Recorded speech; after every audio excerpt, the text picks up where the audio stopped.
my first guest has some real thoughts about what's been happening with women in corporate America, where we are with women in the tech industry.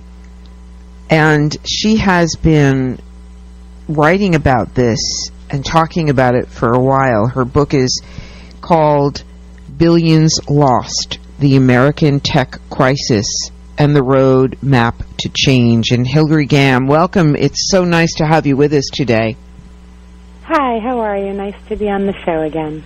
Hillary, can I ask you to speak up because you're so softly spoken? I'm having a hard time hearing you. Oh, sure. Sorry, I'll talk louder. I forgot. Radio, you need to be really loud. Yes, it's a pleasure to be on the show again, Frankie. Thank you for having me. So, Hillary, I want to go back to what happened with Google and the walkout. Yeah, very exciting story with all of the locations globally where women and fellow coworkers walked out in protest of harassment that Google female workers were receiving. What did that walkout do?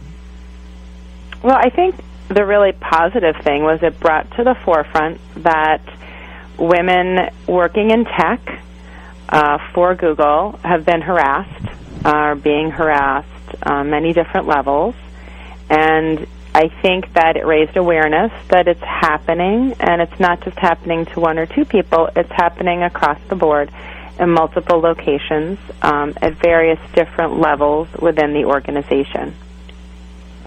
So that statement, and the CEO of Google was all in favor of it.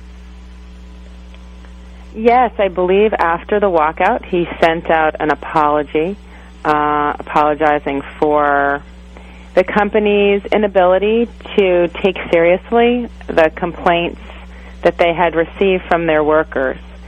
So I think that he promised in his comments that Google as a tech company would be more diligent in taking seriously any issues that were raised regarding harassment at the company, specifically in relation to female workers. Mm-hmm.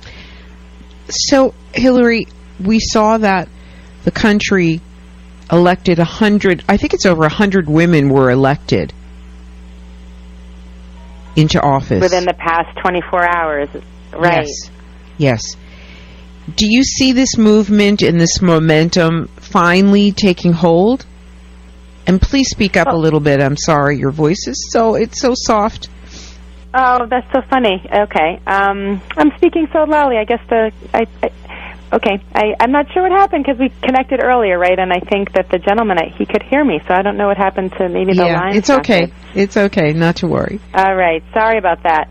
I think that when you see with politics, which is really nice, is that there is a threshold for people to get into politics where they're winning votes. And so you see women over time have made improvements in their participation in politics, and they're getting more critical mass and are being more of a voice within politics in the U.S.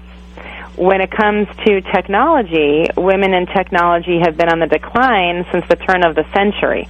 So we've seen women leave tech, and they've been on the steady decline since the year 2000. And so where we see more and more women leaving tech, not staying in tech, or being pushed out of tech, we don't have that critical mass. I believe Sheryl Sandberg's organization Lean In came out with their report about 3 weeks ago, which indicated that women continue not to make inroads to be on boards of U.S. corporations or in positions of responsibility in high-tech or across U.S. corporations. And basically, you need critical mass. You can't have women rising to leadership positions unless you have women actually working in any position. That's right. And so where we see women on the decline in tech, we see the biggest issues in terms of women in leadership positions in tech.